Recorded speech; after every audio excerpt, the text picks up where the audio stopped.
Have you ever wondered, as an Outschool teacher, how you would make a successful class? Well, let me share some of my tips about my most popular class that I have to offer. Hello, my friends. Welcome to my channel. My name is Kelsey, and I made this channel to vlog about my life as a full-time online teacher. So if this is your first time seeing me, make sure it is not your last by hitting that red subscription button and the bell down below to be notified of new videos, and to also give this video a thumbs up. And so that way there's more videos that you are able to see and that the algorithm will also be in my favor. Most of the time, what parents are looking for in a class would be something that their child would be interested in. And especially with children going back to in-person learning, most parents now are looking for fun and exciting classes.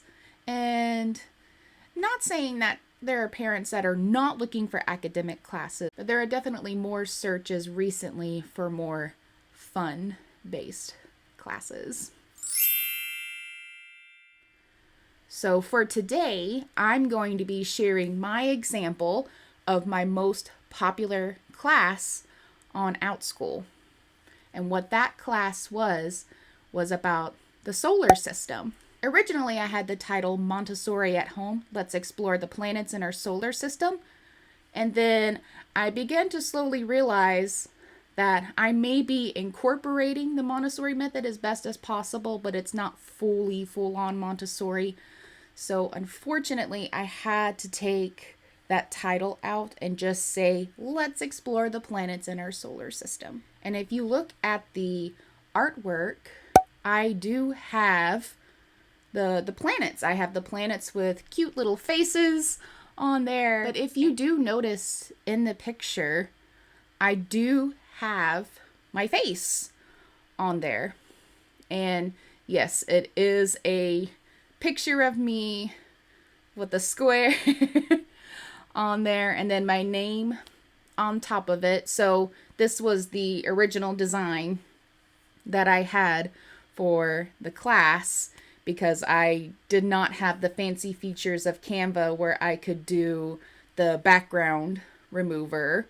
But even without the fancy technology put into place, the class, just the artwork itself, was enough for parents to go, hey, that looks like a really cool class. I think I'm going to have my child take it.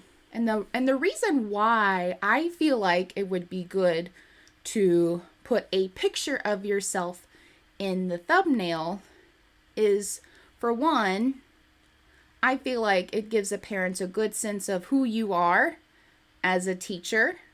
And then the second thing is to also make sure that there are no other teachers trying to copy what you're trying to offer on Outschool as well. It prevents from any copycats out there. And if you notice in the picture, I only have my name on top of it. So I have the learners call me Miss Kelsey, but I don't have any other title or text in the picture. It's sort of redundant to have the title of your class in the picture if the title is already going to be shown when parents are looking for classes online. And we don't want it to be extra wordy. We want it to be appealing and catch the eyes of parents going, oh, this looks really interesting. And what I like to use personally, I like to use bright colors. A lot of times if you're talking about nature, I usually try to do real pictures, like what I use for another popular class that I teach, which is about insects.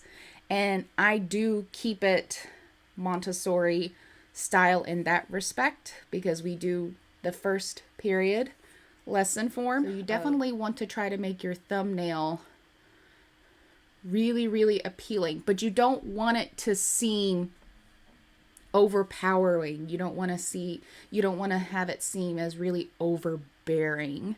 You don't want too many things on your picture. I mean, sometimes less is more, but you definitely want to add a little more color and a little more of who you are as a teacher. So while you are not putting the title on your thumbnail art, you will be providing a title for the description of the class. So you don't want to just have your class be called insects or insects class or the solar system. So if you notice on my title, I say, let's explore the planets in our solar system. So it is a little bit more specific, but it's let's explore and make it sound really exciting, really appealing, and make it fun. And especially for classes that pertain anything about video games or board games, and make that even more exciting, saying, are you the imposter among us? Especially for those teachers out there doing Among Us classes. Another tip that I would use in considering a class that you want to offer on Outschool would be to look into the market insights of Outschool. Now, if you are an Outschool teacher, you get weekly emails about parent interests in Outschool classes. And they'll usually divide up the category for 3 to 5-year-olds, 6 to 8-year-olds, 10 to 12-year-olds. And it'll put down a list like, this age group likes A, B, and C. This age group likes X, Y, and Z. And so on and so forth. So I definitely encourage you to look into those emails and see if any of those subjects that have been mentioned in the list is something that you would be passionate to teaching about. Because let's face it, if there is a class about musicals and you don't really know anything about musicals, kids are going to pick up on the fact that you are not passionate about musicals. And Outschool does encourage its teachers to only teach subjects that they are passionate on. So some weeks are hits, some weeks are misses on the emails.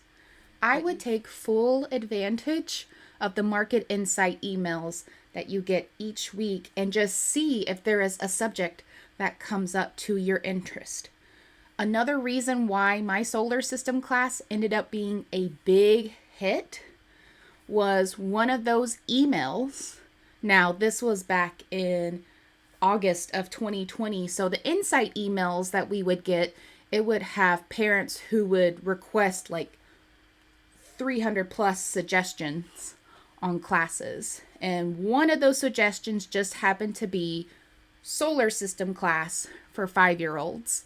And I clicked on that link on my email, and I created a class just for that because I love space. I love talking about space. I love the planets. I know so much information about the planets. So as you can see, I'm very passionate about the solar system. So the moment I saw that opportunity, I took it. And obviously, I do not regret that decision. And as I also mentioned earlier, make sure that you do put the first 3 tips that I mentioned earlier that I want to share is that make sure you do offer a subject that you are passionate about. Maybe you are passionate about the planets. Maybe you are passionate about music or art or insects or dinosaurs or reading books or playing video games, whatever it is that you are passionate about. Make sure that you offer classes for that. Maybe you also know the age level that you like to teach.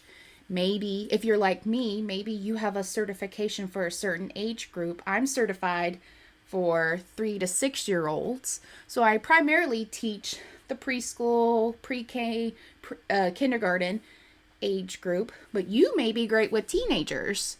So maybe you can offer a music class for teenagers, Or maybe you can offer a fun science class for second graders. Just make sure that you are specific in what age range that you teach as well. And if you feel like the subject that you have to offer, you would be willing to share it with multiple levels, then you can create multiple classes and just change to what level that class is for. Maybe you have one class for 3 to 6 year olds. Maybe you have another class for 7 to 10 year olds. Maybe you have a class for 11 to 14 year olds. However you want to do that. So as we close out our time today, I hope that the tips that I have shared with you about creating a great Outschool class is helpful to you. And if there are any other resources that you have found helpful as an Outschool teacher for creating a great Outschool class, make sure to share that in the comments. I'm very curious to see what you also did to create a successful class as well. And if you are curious about being an Outschool teacher by watching my videos or watching other Outschool teacher videos, I would be happy to provide a service to you to help you get started on becoming an Outschool teacher. I will have my link below to start your Outschool profile and to also have you send me an email to let me know that you have decided to try to become an Outschool teacher so that I can serve you best in that capacity. And as always, don't forget to hit that subscribe button and the bell down below and to give this video a thumbs up. And I will see you in the next video.